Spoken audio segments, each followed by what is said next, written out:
Abraham Lincoln served from 1861 until 1865, the year he was assassinated and died. Lincoln led the Union of the United States to defend the American nation as a constitutional union in the American Civil War, which broke out during his term, and won the war. During his 4-year presidency, he succeeded in abolishing slavery and modernizing the U.S. economy. He was the first president of the Republican Party. Lincoln achieved a great victory in the American Civil War against the Confederate States of America. He preserved the unity of the country and ended slavery. Before the 1860 presidential election, he was a prosecutor, a member of the Illinois House of Representatives, and a member of the U.S. House of Representatives for one term. He twice ran for the U.S. Senate but was unsuccessful. Lincoln officially voiced his opposition to slavery in the United States. In 1860, he officially ran for president. The following year, he won the majority of the votes and became the first president of the Republican Party. In 1863, he outlined measures for the abolition of slavery. Then, when the Emancipation Proclamation and the 13th Amendment were announced, slavery was officially abolished from the USA in June 1863. Lincoln was the first U.S. president to be assassinated. In historical assessments, he is considered one of the best presidents of the United States. In the meantime, without further ado, let's move on to Abraham Lincoln's life story.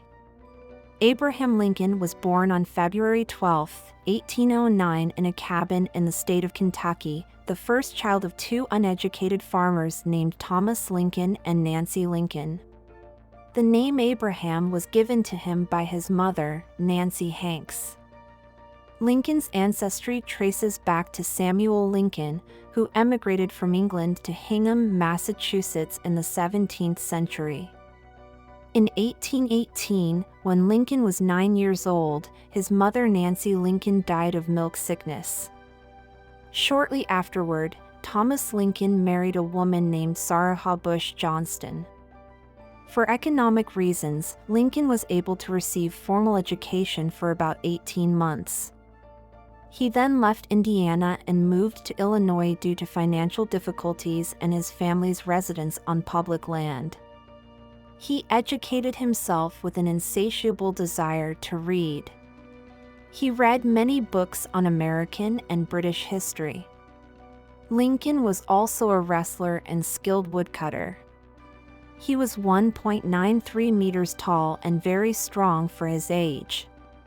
In 1832, at the age of 23, he began his political career with an unsuccessful campaign as a member of the Liberal Party in Illinois.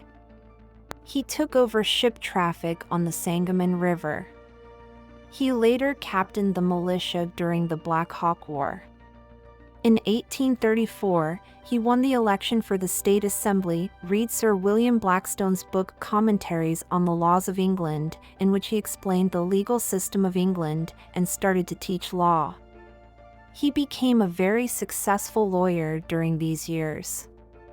In 1841, Lincoln joined the Whig Party with William Herndon. In 1847, he was elected to the United States House of Representatives. His criticism of President James K. Polk during the Mexican-American War brought him much attention. In 1848, he was one of the 82 Whigs who were defeated by 81 Democrats in a vote on a resolution saying that the war was unnecessarily and unconstitutionally started by President James K. Polk. Lincoln started his career as a lawyer at the Illinois Supreme Court and became one of the most successful lawyers of that period by succeeding in many cases. Lincoln's most important case was a murder trial in 1858. Lincoln's client, William Duff Armstrong, was accused of murdering James Metzger. With the famous case of William Duff Armstrong, which he defended in 1858, he also revealed his legal genius. Using a different and at the time rare tactic, he used a farmer's almanac to prove that the eyewitness was lying. During his 23 years as a lawyer in the state of Illinois, Lincoln argued more than 5,100 cases. Inaugurated in 1861 as President of the United States, Lincoln first announced the abolition of slavery because he had promised to abolish slavery. With the 13th Amendment to the Constitution, he succeeded. But by the mid-19th century, the southeastern regions of the United States were dominated by large farms and an economy based on agriculture. On these farms, cotton, tobacco, and sugar cane were grown, and the necessary labor was provided by black slaves who had been brought from Africa. In other parts of the U.S., the economy had turned to industry and slavery had been abolished. In the western part of the U.S., new states were still being formed and slavery was outlawed in many of these new states. In this environment, the southern states were worried that slavery would eventually be outlawed in the South. This threatened the Southern way of life to the core. When presidential candidate Lincoln, who ran on a promise to abolish slavery, won the election, 7 Southern states, confident that the new president would abolish slavery, immediately declared independence from the United States. Under the presidency of Jefferson Davis, these states formed a new state called the Confederate States of America. Shortly afterwards, 4 more states joined it. In total, 11 states formed the Southern Confederate side in the American Civil War. The rest of the country formed the Northern Union side. After a while, war broke out between the 2 states. Lincoln believed that only careful and accurate control of the war would prevent the breakdown of the Union. But war was not the only challenge to this idea. In addition to the effort on the battlefields, he had to deal with opposition from his own cabinet and radical Republicans, especially in the Senate. Moreover, because of rumors about his wife, her brothers had turned against Lincoln and joined the Confederate Army. All this was the price Lincoln had to pay for the responsibilities of his high position. However, in February 1862, he lost his 12-year-old son Willie. In the early years of the American Civil War, neither side gained the upper hand. There were many casualties on both sides, and although both sides had occasional military successes, they could not prevail. In July 1863, the Battle of Gettysburg was an important turning point. In this bloody battle, with 75,000 soldiers from the South and 82,000 from the North, both sides lost about a third of their troops, but the Northerners had an undisputed advantage. Finally, on April 9, 1865, the Northern armies surrounded the armies of the famous Southern commander Robert Edward Lee in several columns and forced them to surrender. In June of the same year, all the remaining Southern soldiers laid down their arms and surrendered, and the American Civil War ended with a Northern victory. In 1863, with Union forces capturing Gettysburg, Vicksburg, and Chattanooga, the war began to draw to a close. For victory seemed to be largely on the side of the Union forces from the North. On April 9, 1865, the South surrendered and the war ended when General Robert Edward Lee's Confederate Army was surrounded near Appomattox. With the Union victory at the Battle of Gettysburg, the largest and bloodiest battle of the American Civil War, the Confederate States of America's drive for war and independence was dealt a blow. But the Union forces were running low on troops and more were needed. Lincoln called for mobilization in 1863. The public announcement of mobilization sparked a rebellion against the government in New York State. Lincoln gave the Gettysburg Address in 1863 to calm the people and call for unity against the war. In this speech, from now on, it is the survivors who must be the most dedicated here.